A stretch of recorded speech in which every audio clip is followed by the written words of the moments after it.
Houston, we have a podcast. Welcome to the official podcast of the NASA Johnson Space Center, episode 29, The National Lab in Space. I'm Gary Jordan, and I'll be your host today. So this is the podcast where we bring in the experts, NASA scientists, engineers, astronauts, sometimes some of our partners. We bring them right here on the show to tell you all the coolest stuff about what's going on here at NASA. So today we're talking about the section of the International Space Station that's designated as a U.S. National Laboratory. We're talking with Patrick O'Neill, the Marketing and Communications Manager at the Center for Advancement of Science in Space, or CASIS. We had a great discussion about what it means to be a U.S. national lab, how CASIS is bringing research from companies, research institutions, and government agencies to the space station, and the things we're learning that benefit humankind. So with no further delay, let's go light speed and jump right ahead to our talk with Mr. Patrick O'Neill. Enjoy.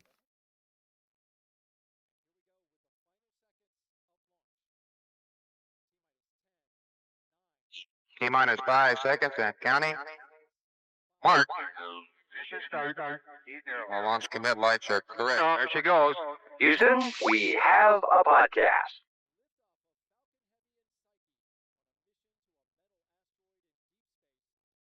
All right, well, Patrick, thanks so much for taking the time to come on the podcast, especially because you are remote, right? You're not even here in Houston. You're calling in from Florida, right? I am over at Kennedy Space Center as we speak. Awesome. And that's where CASIS is sort of housed? Is that where you guys are, or are you kind of all over the place? Well, we actually have a couple of houses across the country, but yes, in theory, this is kind of where our headquarters is based out of, in the Kennedy Space Center area, as well as in Melbourne, Florida. But we also have a strong office presence just outside of Johnson Space Center in Houston, and then we have a few more offices that are sporadically placed throughout the country. Very cool. All right, so you're over at the Kennedy Space Center now.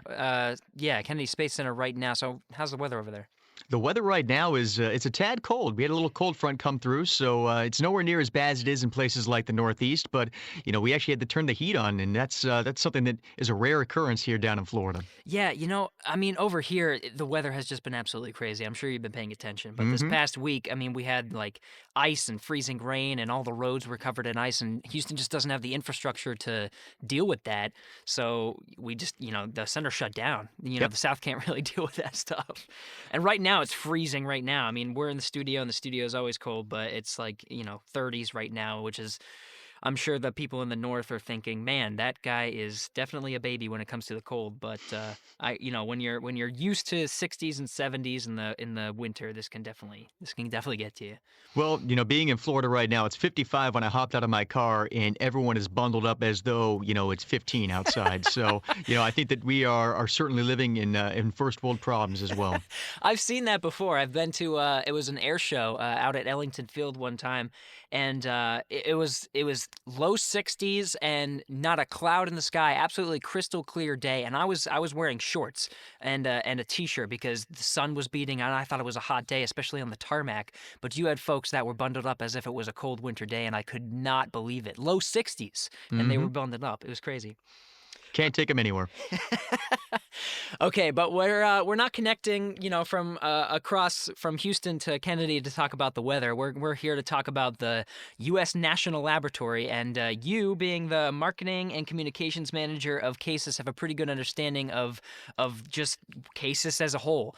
So why don't we just talk about that? What is CASIS? Yeah, sure. So first and foremost, CASIS stands for the Center for the Advancement of Science in Space. Since we are kind of a brainchild of NASA, and since NASA equally likes to work in the world of acronyms, we decided to go out there and call ourselves CASIS. Good call. And so in 2011, we were tasked with managing the U.S. National Laboratory on board the International Space Station. Okay, and so that means what? Managing what is the U.S. National Laboratory? What is it that you say you do here? Yeah. So when I say that we manage the U.S. National Lab on the International Space Station, that means that we get to select, broker, manifest, and then promote the research that goes on the U.S. National Lab portion of the flight manifest. And so what do I mean by flight manifest is on a given resupply mission to send research and supplies to the station, there will be up to 50% of that research allocation that is designated as U.S. National Laboratory-based research. And so we get that 50%. So we pick and choose the research that goes up.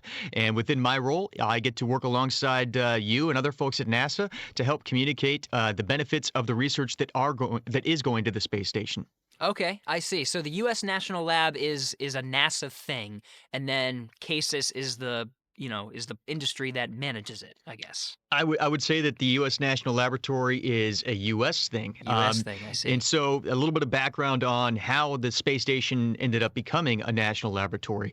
In 2005, Congress, in their infinite wisdom, they were looking at all the research that was happening on the space station, and it was catered towards NASA's exploratory endeavors, living and working in space, better understanding the human condition, so that you can do long duration space flight or go beyond low Earth orbit. And they said that's terrific, and we're learning so much.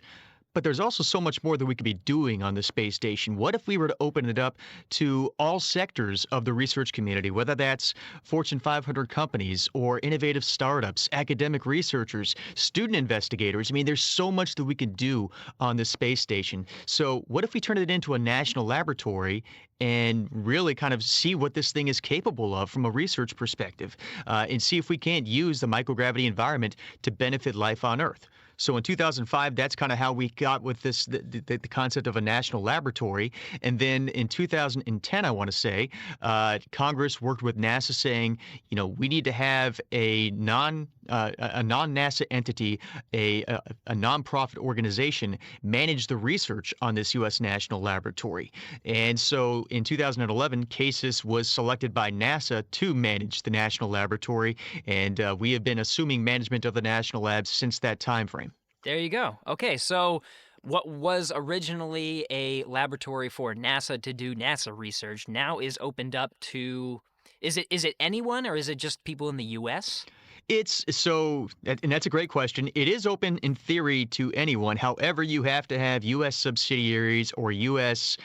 Interests involved. I see. So, I mean, there's a variety of companies that we work with that might have headquarters overseas. But, if it's a pharmaceutical company, I'll give you an example, like Merck Pharmaceuticals. I believe that they're based in theory overseas, but they have such a large footprint here in the United States. And so we work with investigators that are based here in the U.S. I see. Okay.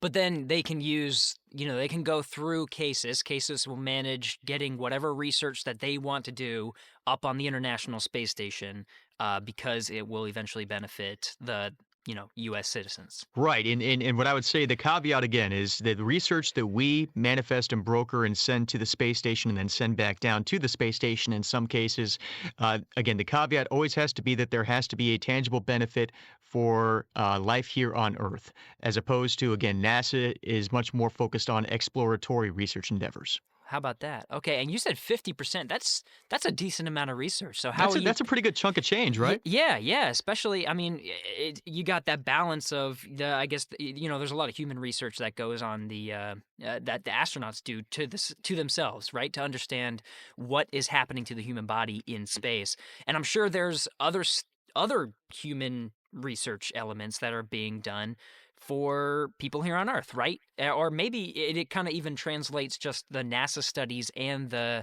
U.S. National Lab studies. Sure. So what I would say is think about a lot of the research that was happening on the space station, or even with the shuttle program back in the day, that was focused on the astronauts and kind of using them as the guinea pigs, so to speak. But then you now have, so you're able to understand basic concepts of life science research, or how bodies adapt in a microgravity environment. So a lot of the pre-research that was done has now set the foundation for a lot of the research that is going up from pharmaceutical companies. So NASA really set or paved the way for a lot of the research that is going up now, because now it's much more targeted, I think, based on a lot of the early findings that were had with astronauts in space for extended period of times. Okay, so yeah, it kind of benefits everyone in both ways, Absolutely. right? So you Yep. get the citizens, but then also the astronauts. There you go. Okay, so let's talk about just CASIS and NASA. So you said Congress decided there needed to be a nonprofit to manage all of this, so NASA didn't have to do it, and we can build this sort of industry of research that goes up into microgravity, and that's where CASIS comes in. So how's the relationship there with NASA and CASIS, and then and you said it was research partners, industry. Mhm. How does that all work? So what I would say first and foremost is that, NASA and CASIS, we truly like to use the concept that we are powered through partnership. Everything that we do, I mean, and I talk with your team on a daily basis, headquarters, and so from a PR perspective, there's an awful lot of strategy in place from a communication perspective. There is equally the same thing from a program science perspective. What are kind of the goals and objectives that we're all collectively trying to do so that we can communicate effectively to the public and to the research community that they can take advantage of this incredible research platform. So, there is an awful lot of back and forth that happens on a daily basis between our collective organizations, and it's all done, again, with the intention of communicating about the science now, as well as the opportunities that might exist for researchers down the road. So is CASIS the one that actually goes out and finds people to bring research to the U.S. National Lab? That's one of our jobs, and I'm sure that we'll talk a little bit more about maybe some of the other partners that are involved in helping to bring research to the space station and the National Lab in particular. But yes, that's one of the definite core functions of CASIS is to seek out traditional partners, non-traditional partners, to try to just educate people again on how it is that your company or your research institution could be benefited by sending their research to the space station. And what I would throw in as a caveat for that is, and that's something that I have a chance to go and do frequently, is helping to tell that story of sending research to station. A lot of times when you go meet with a company, first thing that they sit there and say is, "Wow, that's really cool. But how expensive is this going to be? I mean, it just seems like sending something to and from the space station, that's just going to be, time intensive, labor intensive, and it's going to be cost prohibitive." And so one of the great things that has happened with the National Laboratory is that to send your research to the space station, to have the astronaut as your lab technician, to send the research back down, those are costs that aren't passed over to the researcher. Those are costs that are not passed over to the particular company, because those are costs that you and I, as taxpayers of the United States of America, have already made that investment into. So it's nowhere near as expensive to send your research to and from station as folks would think. And now you're able to take advantage of it from a marketing and PR perspective. So especially if you're talking to major companies, it's not only what it is that you're going to be able to learn, but how is it that you're going to be able to capitalize on this to separate yourself from your competitors, saying that we are doing more to be as innovative as we possibly can. And what's more innovative than sending research to the International Space Station? Yeah. But then, okay, so you got this cost element, and it seems like there's a lot of cost that's absorbed. So that way it makes it, it's not cost prohibitive. You can actually do this and it can be affordable and you can get something out of it, especially from an innovative perspective. But then I'm sure you as the marketing PR guy, you have a pitch for what is so great about microgravity, right? What is it that you can bring? What research can you bring to this microgravity environment, the only one that exists, and then, accomplish what you need to accomplish? Mm-hmm.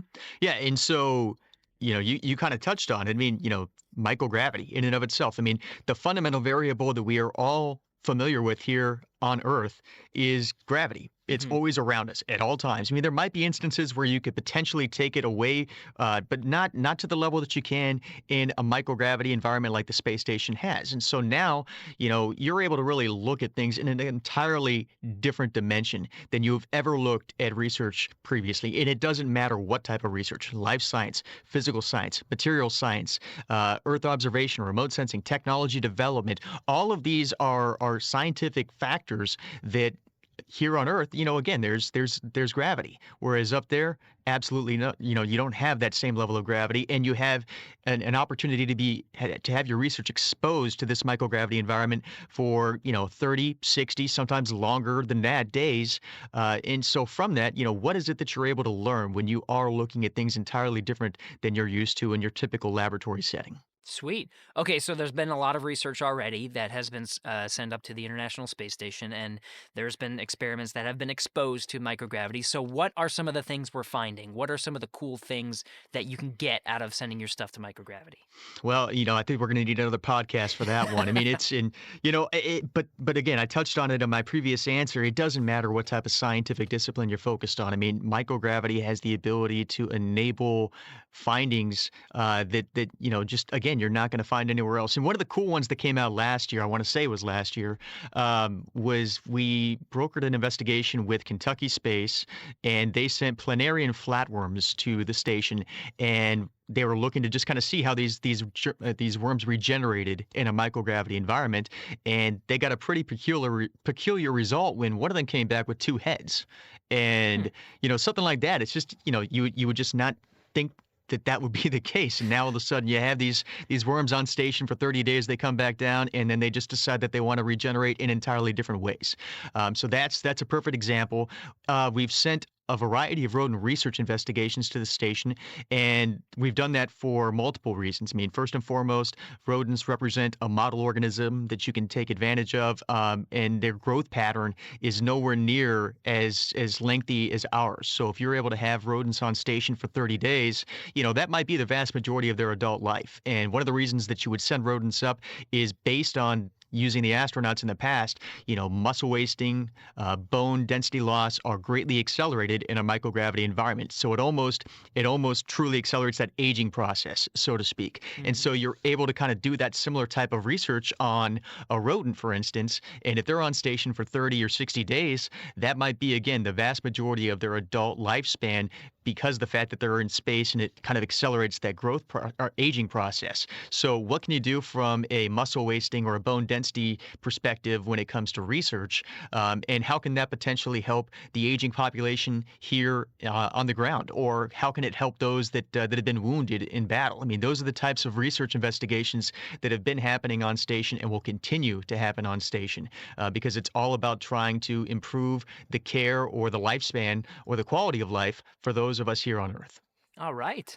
Yeah, learning a lot, especially, and this is one of those examples that we were talking about earlier where this kind of goes both ways, right? So you can learn about just what happens to bones and muscles in the microgravity environment, and then get way more samples than or examples, so you can kind of learn from them, and then kind of bring what you learn and then bring it down to Earth for research on stuff like, and I know one of them that comes to mind is research on osteoporosis, because it's a big, bone disease. So Absolutely.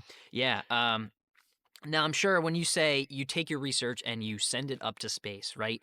I'm sure it's not just you just kind of throw it in the lab, right? I'm sure it's a laboratory, so there are facilities there. So what sorts of things can researchers or facilities can researchers put their experiments in?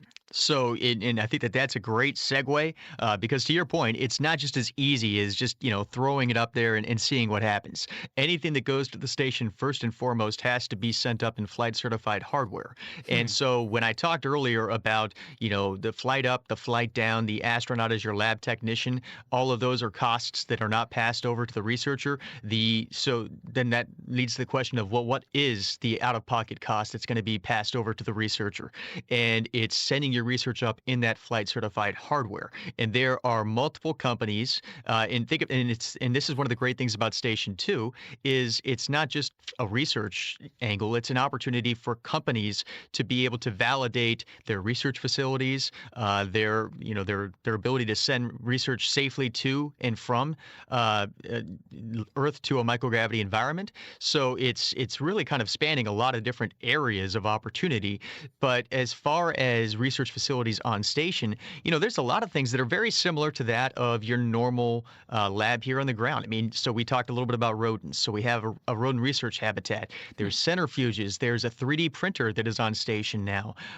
There is, we have a microgravity glove box that enables a wide variety of scientific discipline, to include using a furnace on station. We have an external platform if you want to put research on the outside of the station and test it in the extreme environment of space. That is now available to you. There is a DNA sequencer on station. I mean, there's so much that's going on that, and again, it's not dissimilar from a lot of other lab settings that you would conduct your research in on Earth. All right. Okay, so lots of different options too. And there's a lot of cool ones too. I mean, you can put your stuff outside the station and Hmm. see kind of what happens to it. I mean I'm guessing from like a radiation perspective, maybe from a temperature Yep. perspective, lack of pressure or, there's a lot of different things that you can find out. Absolutely. Uh, Yeah. I mean, and to your point, temperature variation, radiation levels. I mean, those are some of the big critical ones that we talk about with prospective users of those external platforms. So a lot of this, a lot of the facilities and a lot of these kind of experiments, do they require astronauts to kind of have hands-on experience, or are there some that are just kind of running in the background? So that's first of all, that's a great segue as well too, because I think that one of the issues that we run into, both from a CASA standpoint, National Lab and NASA, is you know you can only use the astronauts for so much time when Yeah. they're on station, and so in a perfect world, is there a scenario where you're able to send research up into kind of a rack space where it's almost like a plug and play feature? It's a simplistic environment where the astronaut just again pushes in this cartridge, so to speak, flips a switch, and the next thing you know, you have a science experiment that's going to be conducted for the next 30 days. So we have a mixture of both, where there are hands-on, more astronaut-intensive investigations. An example of that would probably be something like rodent research, or research that's being taken place in a microgravity glove box, or DNA sequencing. But then you also have a couple of companies that have rack space on the space station, and the two companies that come to mind are Nanoracks and Space Tango. And think of that as facilities that are in a position to enable inquiries from life science to material science, and they just kind of go in this rack space, so to speak, and they kind of sit there for 30 days. And just it really depends on what the researcher's looking for. If they want to have a camera on the inside, if they want to test levels, if they want to, have a light on, things like that. I mean, all of those can be configured based on the needs of the researcher, but it's done with the intention to really simplify the process, get as much research up as possible, and not have to take away from all of the time that the astronauts are using on station for other endeavors that they're involved with. Exactly. And I know crew time is always just a hot commodity because they have to do so much. I mean, just coming up next week, they have to, and all of this week, they've really been preparing for a spacewalk, and Hmm. or I guess two this month. And it's just, that's a huge chunk of time that they have to prepare because, spacewalks are very, I guess, just labor intensive. They're out there for 6.5 hours. They got hours beforehand of prep, hours afterwards of debrief.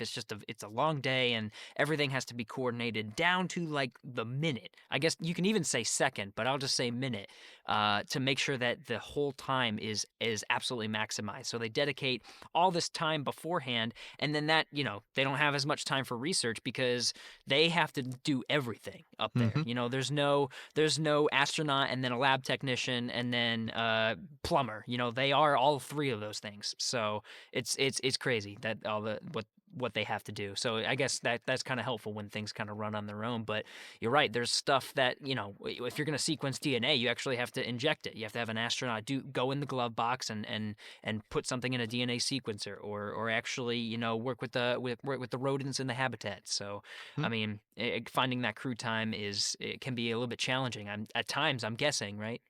It can be, and that's why we work in partnership with NASA to really kind of understand and identify the projects that are coming down our pipeline.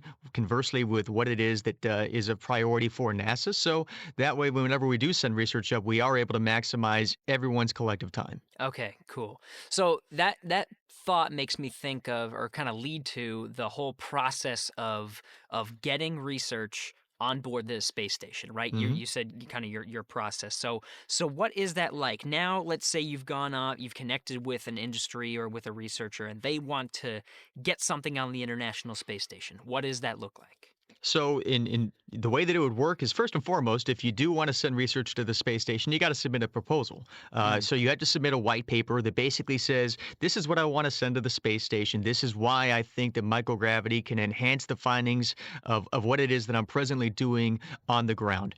And so we have this kind of open forum where we allow anybody to submit a white paper at any time, and then our team will evaluate that. And so as we are starting to evaluate these, first and foremost, the question that we have to ask ourselves is, does it need microgravity? I mean, is this something that can be done in your lab settings, or is it going to make sense to be done in a microgravity environment on the space station?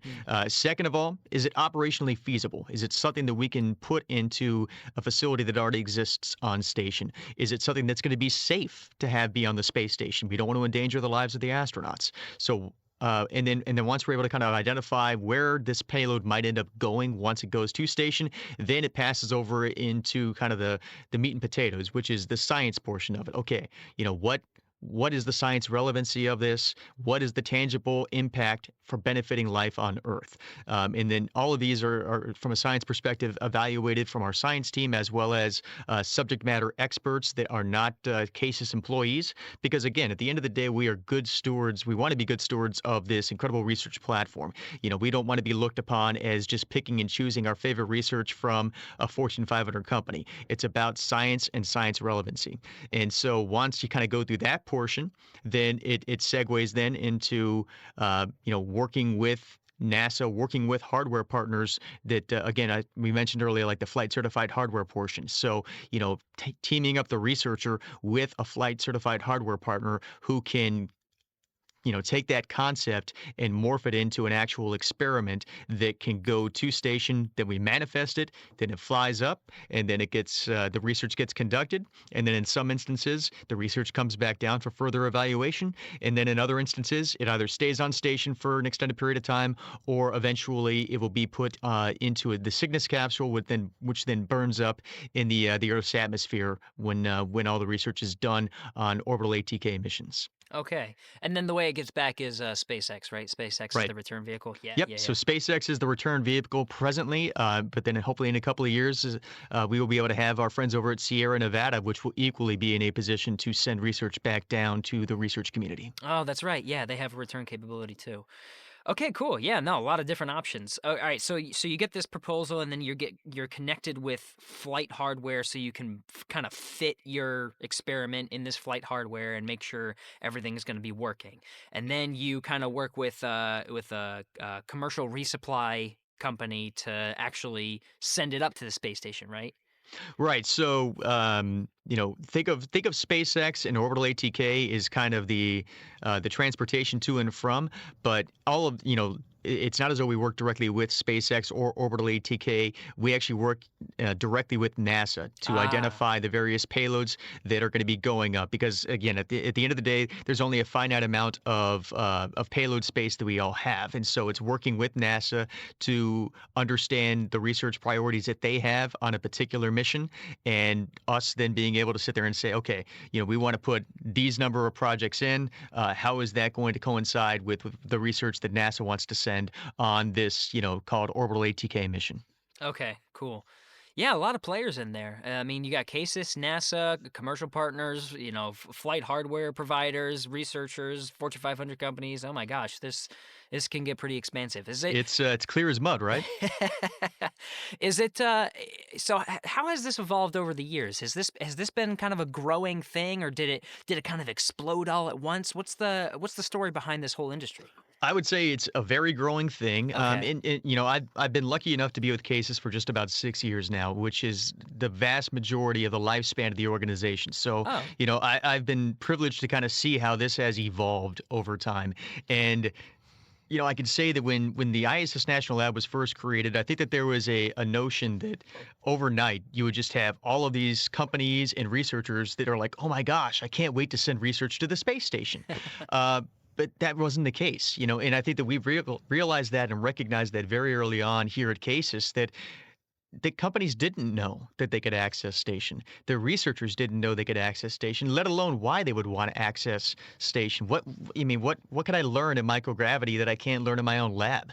So the first couple of years of the organization was not only standing ourselves up, trying to figure out who we are and how we fit in this overall space station landscape, working with NASA, but also trying to work with the research community to let them know why they should want to take advantage of this space station. So it took a couple of years to really help build up that notion of demand. And, now we're starting to get into the golden years of the space station, as I like to say. And so last year was a perfect example where we had, and many thanks to our partners over at SpaceX and Orbital ATK, we had a terrific year of continuous research to and from station. And from that, you're really able to see a lot of the fruits of the labor of the hard work of NASA, of the CASIS team, along with our commercial partners like, Nanarax and Space Tango, who are equally kind of bringing in their own research. And so the demand portion has kicked up exponentially over the last couple of years. And, part of it's a derivative of having some recognizable commercial brands that are now starting to send their research to station.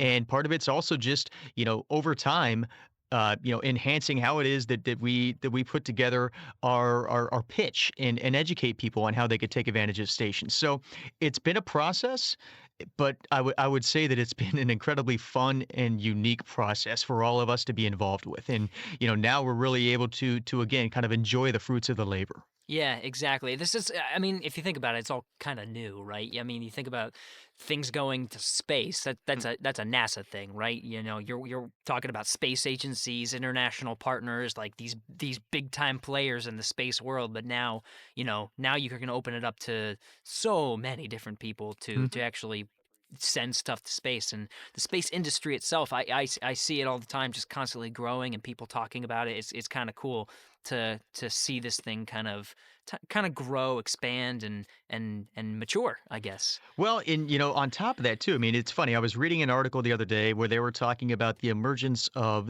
the suborbital research community, and one of the things that we talk about with suborbital research is that it might be a great precursor to setting the foundation for even better research on the International Space Station. So, you now even have that community that is now part of this quote unquote space race, if you will. So there's just so much activity that's going on right now, both from a NASA standpoint, a space station standpoint. You have all of these commercial launch providers that are now starting to get into the mix. I mean, you have to sit there sometimes and say one of the reasons that they're all getting involved is because they see the opportunity, they see the demand is beginning to swell, and that space in the space station is very indicative of that. Yeah, I like the way you say it too. It's kind of like the golden age, but with competition comes innovation, so that's kind of exciting as well. So, kind of leading into that is the kinds of research that we're seeing. Now that this industry is maturing and people are sending more and more things and there's recognizable players in the research space, what kinds of research can we see go through CASIS and occur on the International Space Station? So, again, it really spans all scientific disciplines, but as we're kind of forecasting into 2018, I guess it gives me a good opportunity to plug some of the research that we're expecting to have go up hopefully in a couple of months on the next SpaceX resupply mission. Okay. And it's kind of a diverse set. I mean, so we have research that's looking at wound healing, we have research that's looking at metabolic activity tracking. We're going to be having 2 new facilities that are going to go on station that help to enable further research. One of them is going to be kind of an updated centrifuge. And so that centrifuge is going to be able to have research almost be side by side. Maybe you have one that is, reacting because of microgravity, but then you have a centrifuge right next to it, and maybe you're trying to create conditions that are similar to what it's like on Earth. So you have this, these 2 differing types of investigations that are now happening right next to each other, and you're not having to do one research on the ground simultaneously with another one in space to see kind of what the reaction difference is. Now you got them right next to each other. So that's kind of a cool principle for researchers to take advantage of. Another research platform that's going to go up it's called the MISSI platform, but it's going to greatly enhance materials research investigations on the space station. So, those are 2 new facilities that are going to be going up, again, adding to the already very diverse amount of facilities and research that's possible. We even have, student investigations that are going to be going up, some looking at genetics, and then NASA's got a wide variety of payloads that are going to be going up too. So, I mean, there's there's an awful lot that's happening right now. I also want to say plant biology research is going to be another fixture that's going to be involved in this upcoming mission. So all sorts of stuff going up. Yeah, definitely. We actually had a couple, things come back from on SpaceX 13. When you're Hmm. talking about research going up, and then some of it kind of stays there, some of it burns up, some of it comes back. There's plants that were actually on SpaceX 13, right? There Or were plants that, yeah, there was a couple of different plant biology experiments that went up. One from an academic institution, and then one from a very recognizable commercial brand. But I think that plant biology research is a great example that it spans all sectors. NASA's been doing plant biology research on station and on shuttle for years. I mean, the Veggie project is something that has gotten great visibility as astronauts try to get beyond low Earth orbit. They're going to need to harvest or create their own food supplies. So NASA's been involved in that. But then you have academic researchers who are looking to just kind of ask those basic questions of how do plants react when you no longer have gravity as a variable? Which ways do they grow? Why do they grow that way? What happens when you don't have that much sunlight on them?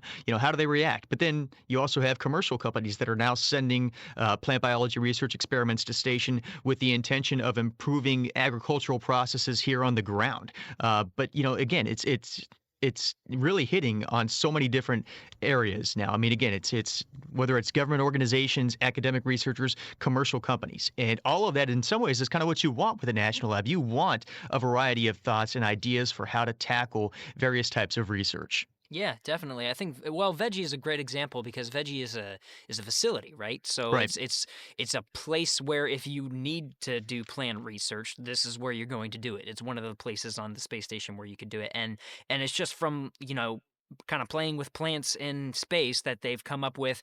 All right, we're gonna use lights, these LED lights, and we're gonna use these things called pillows, and they're gonna grow in these pillows where it has all the soil and nutrients and nutrient delivery system. And then they just came up with this place, and now boom, if you want to grow a plant or see what happens to a plant, this is where you're gonna do it. Mm-hmm. And the one you said before was outrageous red romaine lettuce. That was actually the first time that Americans ate lettuce on the Mm-hmm. station. That was pretty cool. That was pretty cool. Well, and so projects like that bring, I think, great visibility for exploratory purposes. But then there's also a lot of projects that are happening on station that have kind of a dual usage, or NASA and CASIS and the ISS National Lab working together in partnership. And one of the ones that just came back too was a rodent research investigation where think of NASA as kind of being the leaders of the rodent portion of it, and then the National Lab working on kind of the research side of it. So the Houston Methodist Research Institute partnered with pharmaceutical giant Novartis, and they were looking at implantable chips in rodent research, again with the hope of ultimately improving life on Earth, whether that be through cancer understandings, as well as things like osteoporosis and diabetes. Whoa. Okay, so it's a device that can actually be implanted and kind of help out with that, right? Right, and hopefully better monitor conditions within your body. Yeah, yeah, yeah. And then we had also, speaking of something like that, we also had another one that just came back down. There was a glucose biosensor that was looking to improve day-to-day diabetes management. So the efficacy of insulin being, disseminated into the body to make sure that it has max potency.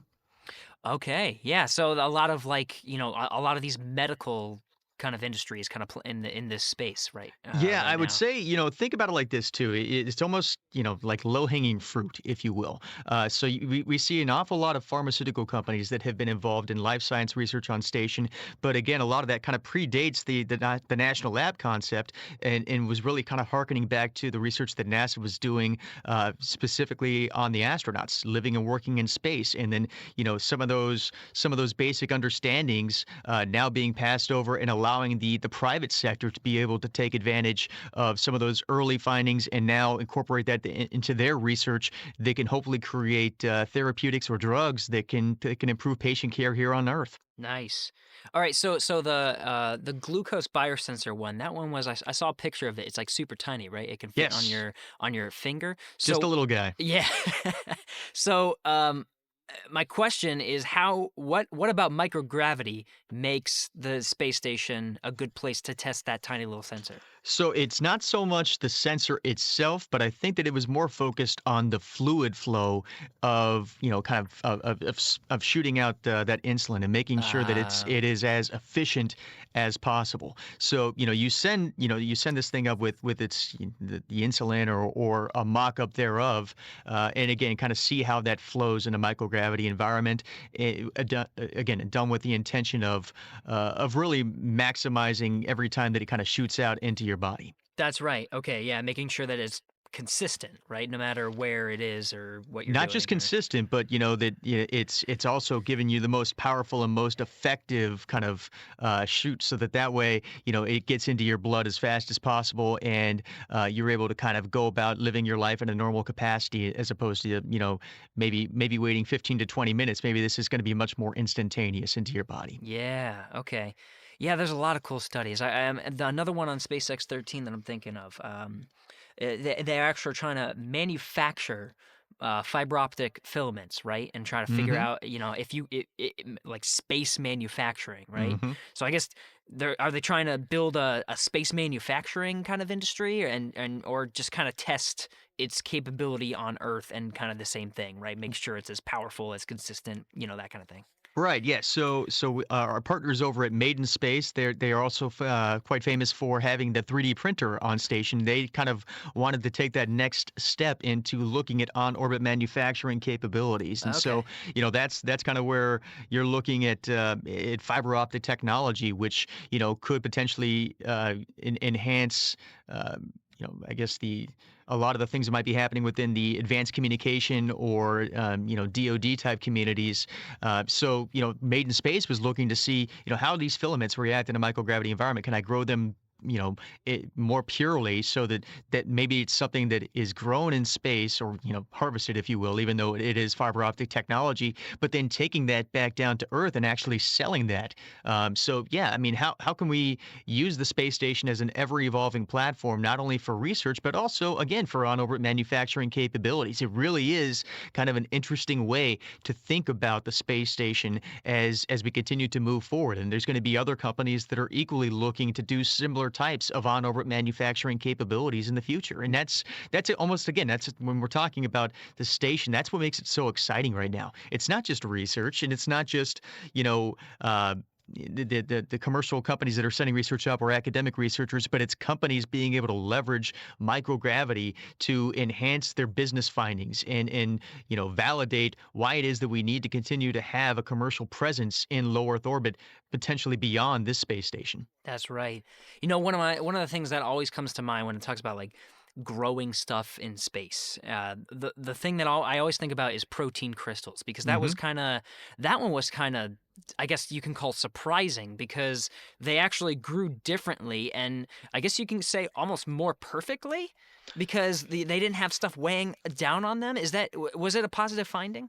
That it's a very positive finding. Yeah. So, there's a variety of companies that have been doing protein crystallography research, or academic researchers that are looking at protein crystals. And I think that you actually kind of hit it on the head. In a microgravity environment, you're able to grow crystals in a more uniformed or perfect manner, which would potentially allow for you to dig in and better understand the genetic makeup of some sort of a protein. And one that comes to mind for me that has gone up multiple times is we have partners over at Merck Research Laboratories, and they have sent 3 separate, I want to say, protein crystallography experiments, and it's being done with the intention of improving the efficacy of Keytruda, which is an FDA-approved drug that is now done for cancer patients. And so right now, even though the drug's already on the market, if you go and you get shot up with this, you're basically in the hospital for an entire day. So what Mm, Paul Reichert, the lead researcher over at Merck, is trying to do with these protein crystallography experiments is grow these crystals at a better rate, a larger rate, so that again he can dig into the genetic makeup of these proteins, and find a way to improve the potency of this drug so that instead of you as a patient being in a hospital all day, maybe you just go see your doctor and he gives you a shot and 10 minutes later you're walking out the door, 30 minutes later you're out playing golf. I mean, it's about trying to make your life a little bit easier. Whoa. But yeah, so cool stuff like that with a protein crystallography experiment. But yeah, again, it's really trying to make things a little bit larger so that you can dig into them and look at genetic structures of proteins in a new and novel way. And microgravity, it's not to say that you can't do protein crystallography on the ground, but microgravity has shown the propensity for having much larger crystals because again, you're no longer having the push and pull of gravity as a vector. Now you have microgravity around you, and it really allows for these crystals to grow in much more of a natural state, so to speak. Super cool. I love it. So you got things that are actually growing, I guess, more perfectly, and you said larger in space. But I know that using the space station can actually make things a little bit less expensive too. I think the good example is satellites, actually launching satellites. Yeah. Do you guys work with companies to launch satellites from the space station? So there is one company in particular that we work with who not only do they have rack space on the space station, not only do they have an external platform on station, but they also have the ability to send cube satellites into low Earth orbit from the space station, and that's a company called Nanoracks. Cool. And so we work in partnership with them. All of their research that flies to the ISS flies under the ISS National Laboratory Manifest, and so we work with them to identify, which cube satellites they want to send, why they want to send it, and the time frame behind it.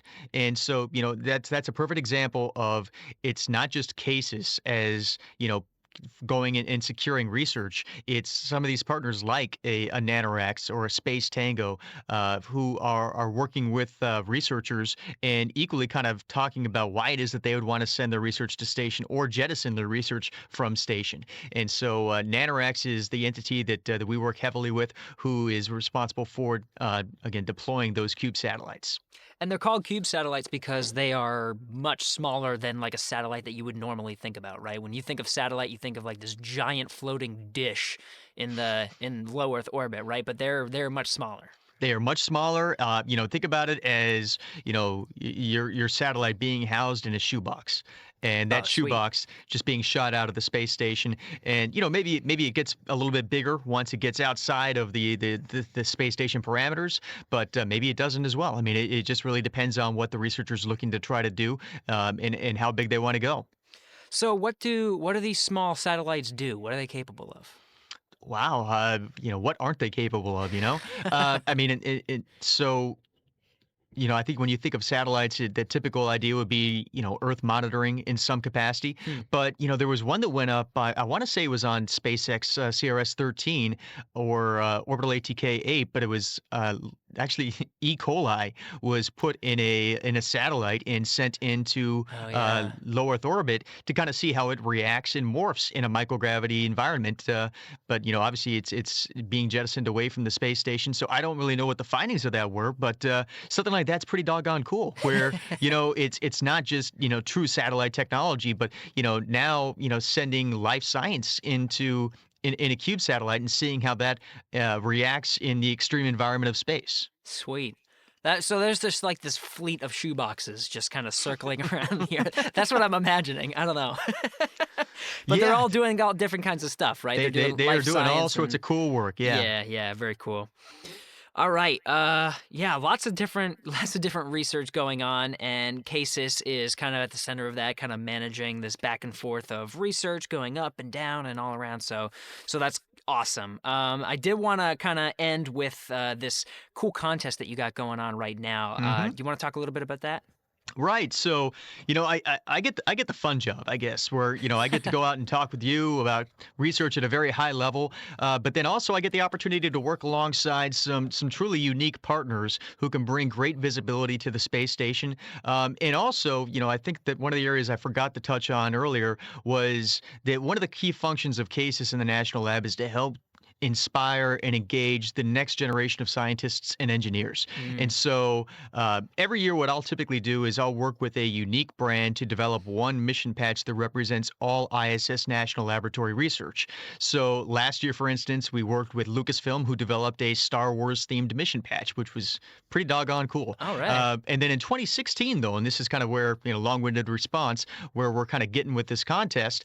In 2016, we partnered with Marvel, and they developed a mission patch that featured Rocket and Groot from the Guardians of the Galaxy franchise. Cool. And so what I was hoping to try to do out of that was not just have a mission patch, which brings, some awareness to the space station, but is there a way to create an actionable item that we can take from this mission patch and spread it to the masses? And so what we ended up doing is working with Marvel to create a STEM competition that is focused on Rocket and Groot and the characteristics associated with them. So we now have a contest that is live for students in the United States aged 13 to 18, and they can just simply go and submit flight concepts on the characteristics of Rocket and Groot. And for instance, you have Rocket, who is general innovation and enabling technology development, material science. But then you have Groot, and he is kind of like the personification of plant biology or regeneration. So students, how could you do something on the space station that's focused on regeneration or seeing how plants or something like that react in space? So, we're really trying to encourage students to think about their favorite superheroes in a new and different way, and equally link that to how the space station could create some fun STEM opportunities. Cool. Okay, so they're designing research for each of these teams, or is it like a set thing that they have to accomplish? Like, what's the whole contest? So the contest itself is actually fairly basic, where it's truly submitting a white paper. Oh, okay. If you want to, if you're interested in material science and thinking about how Rocket would want to do research on the space station, what would you send to the space station? Why would you send it? What could you learn that you can't learn here on Earth? Conversely, if you're a fan of regeneration, how can microgravity enhance regenerative medicine? Submit a concept on what you want to send, why you want to send it. I mean, it's basic, yet at the same time, what we're going to end up doing when the contest is done is we're going to select two concepts, one from Team Rocket, one from Team Groot, and we're going to turn those concepts into actual experiments, and they will launch to the space station later this year. Oh, sweet. Yeah, there's your actionable item, right? An actual thing that a student designed that is going on the space station. An actual item, and the cool thing for the students too is they're going to have the chance to not only put this concept together, but they're going to work alongside our hardware partners, our engineering friends, to make this something that can truly be turned into an actual experiment. So you're going to get an awful lot of practical application if you're a young student. And I can't think of a better thing to put on your resume than to sit there and say that over the summer or over the second semester I got a chance to put together an experiment that flew to the International Space Station. Man, I wish I could put something like that on my resume. That'd be cool. Well, there's a reason why I went to a state school and not a smart person school. So, hey, me too, man. I'm marketing PR kind of major too. So I look up to these guys for sure because what they can accomplish is just astounding. And absolutely, especially to get students involved this early, because if I had known, there was a Rocket and Groot kind of contest and I could submit something, maybe I would have went the science route. Looking back, I don't know. We'll see. Yeah, I'm happy where I am now. I'm happy where I am now, but still, it sounds like an amazing opportunity. It does, and I guess I have to actually give it the official title for the contest or the challenge is the Guardians of the Galaxy Space Station Challenge. So, and if I'm doing shameless plugs, then if you are a student, if you're a teacher and you want to pass this over to your students, if you're a parent and you want to pass this over to your child, I would say that go to the following website, spacestationexplorers.org/Marvel, and you'll be able to find not only information on the contest, but you'll also be able to find examples of research that's been done, both from a materials science standpoint, technology development, and then also plant biology regeneration. So it's kind of a one-stop shop that is able to provide as much information as possible for the students to be dangerous and submit their concepts. How long is the contest going on? I wish I could say it's going to be going on infinitely, but it's not. It's going to be pretty quick turnaround. So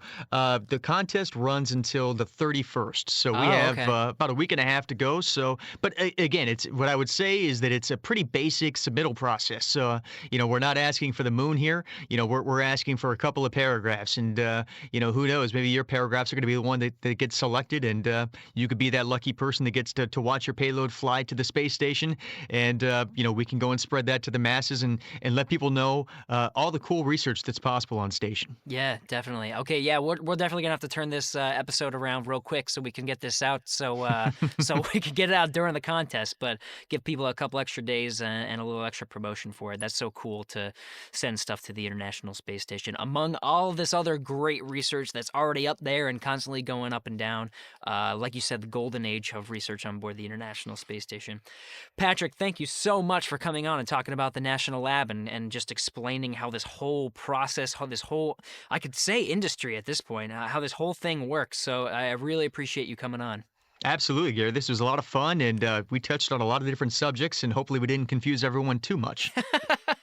I don't know. I love this. So this is definitely my world. So I really appreciate it, and we'll kind of reiterate those links that you said at the end there after the credits here. So once again, thanks, Patrick, and good luck with the contest. Thank you very much. Happy Friday.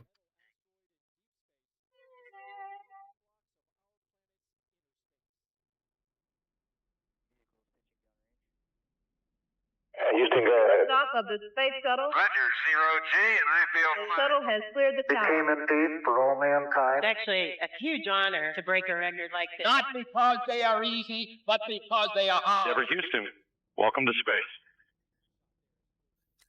Hey, thanks for sticking around. So today we talked with Mr. Patrick O'Neill about CASIS and everything about the industry that's kind of growing, as we talked about during this podcast. But at the end there, he was talking about a contest that's going on right now, so I'm going to kind of start with that. So again, that link that he talked about is spacestationexplorers.org/Marvel. You can go there, and then they kind of give the outline of the contest that's going on and what you need to do to submit your proposal. And as Patrick said, the white paper. Again, that contest is running through January 31st, so make sure to turn those around pretty quick. You got a couple more days, but it's a pretty cool contest. And at the end of it, you may get to have your research proposal turned into actual research that goes on the International Space Station. That's pretty cool. So if you want to learn more just about CASIS in general, because they say, we talked about a lot of the research that's going on all the time, going up and down. That's iss-casis.org.